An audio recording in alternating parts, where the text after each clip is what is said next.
মারিফুল কোরআনের ভিতরে সূরা ওয়াকিয়ার মাঝে তাফসীরে আসছে যে আব্দুল্লাহ ইবনে মাসউদ রাদিয়াল্লাহু তাআলা অসুস্থ ছিলেন, মৃত্যু শয্যায় শায়িত। ওই অবস্থায় আমিরুল মুমিনিন হযরত উসমান রাদিয়াল্লাহু তাআলা আনহু এসে তার খেদমতে হাজির হয়েছে। বড় সাহাবী মারা যাবে, দুনিয়া থেকে বিদায় হয়ে যাবে, দেখার জন্য আসছে। এটা সুন্নাত রাসূলের, যখন কেউ অসুস্থ হয়ে যায় দেখার জন্য যাবে। উসমান রাদিয়াল্লাহু তাআলা দেখার জন্য এসে তাকে প্রশ্ন করলেন, গুরুত্ব সহকারে কথাগুলো শুনেন। তিনি বললেন আব্দুল্লাহ ইবনে মাসউদকে, মা তাশতাকি, হে আব্দুল্লাহ ইবনে মাসউদ, আপনার কি রোগ হয়েছে যে রোগের জন্য আপনি বিছানায় পড়ে গেছেন? আব্দুল্লাহ ইবনে মাসউদ জবাব বললেন, যুনুবি, আমার গুনাহ হচ্ছে আমার রোগ।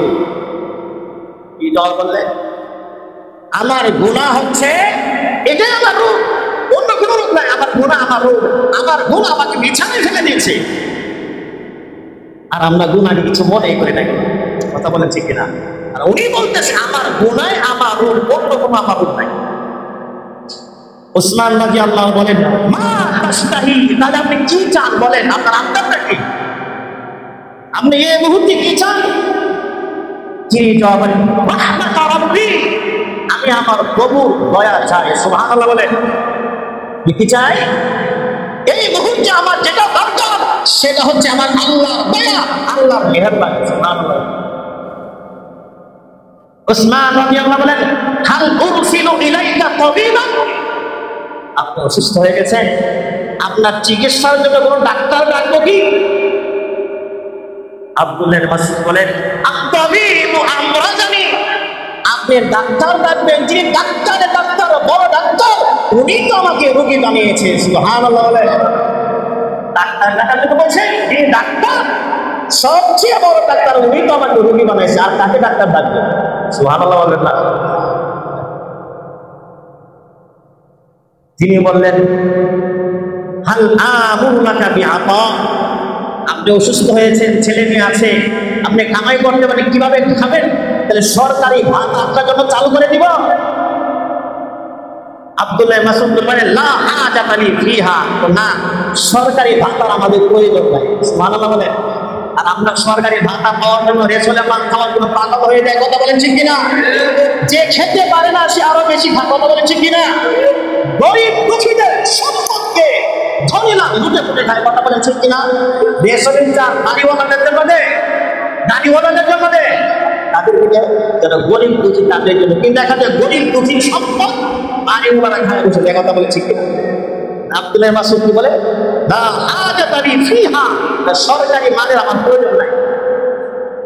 উসমান রাদিয়াল্লাহু বলেন, ইয়াকুনু লিবানাতিকা বাদাকা, আপনি মেয়ে আপনার কাজে লাগবে, আপনার অনেক সন্তান আদি আছে, আপনি চলে যাওয়ার পর সন্তান দিয়ে কাজে লাগবে। তিনি বলেন, ইন্নী আল্লামতুহুন্না আন ইয়াকরা'না সূরাতাল ওয়াকিআ ফাইন্নী সামি'তু রাসূলুল্লাহ সাল্লাল্লাহু আলাইহি ওয়াসাল্লাম ইয়াকুল মান ক্বারা সূরাতাল ওয়াকিআ ফি কুল্লি লাইলাতিন লাম তুসিবহু ফাকাতুন আবাদা। তিনি বললেন, না, আমার সন্তানাদের প্রয়োজন নাই, আমি আমার মেয়েদেরকে সূরা ওয়াকিয়া শিক্ষা দিয়েছি। সুবহানাল্লাহ বলেন, ইন্নী আল্লামতুহুন্না সূরাতাল ওয়াকিয়া, আমি আমার মেয়েদেরকে সূরা ওয়াকিয়া শিক্ষা দিয়েছি। আর আমি জনাবে মুহাম্মদুর রাসূলুল্লাহ সাল্লাল্লাহু আলাইহি ওয়াসাল্লাম জবানে মুবারক থেকে শুনেছি, মান ক্বারা সূরাতাল ওয়াকিয়া ফি কুল্লি লাইলাতিন, যে প্রতি রাত্রে মাগরিবের নামাজের পরে সূরা ওয়াকিয়া পাঠ করবে, তার ঘরে কখনো অভাব অনটন দেখা দিবে না। সুবহানাল্লাহ। আমি আমার সন্তানকে তাই শিক্ষা দিয়েছি, অতএব সরকারি ভাতার প্রয়োজন নাই, আমার সন্তানই এগুলোর উপর আমল করে আমার সন্তানাদি না খেয়ে থাকবে না। সুবহানাল্লাহ। এই হলো আদর্শ। সন্তানকে সুশিক্ষা দিয়ে যান, সম্পদ রেখে দিতে হবে না। যে সন্তান সুশিক্ষিত হবে এই সন্তান কখনো না খেয়ে থাকবে না।